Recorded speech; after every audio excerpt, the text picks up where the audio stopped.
Je notoricky známe opäť, že pravica je úplne rozdrobená, že je rozfragmentovaná do množstva malých strán a že nespolupracuje. My spájanie síl budeme a považujeme za veľmi dobrú záležitosť.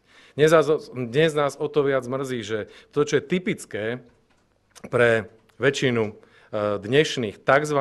Opozičných strán, nie je opozičná politika, ale snaha čo najviac sa podobať Smeru.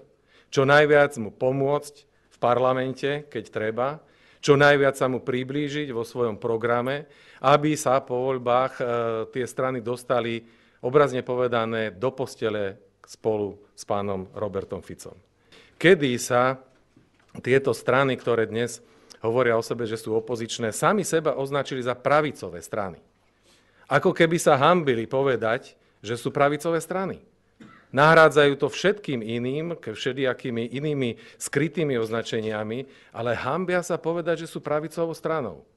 My sme poctivá pravicová strana.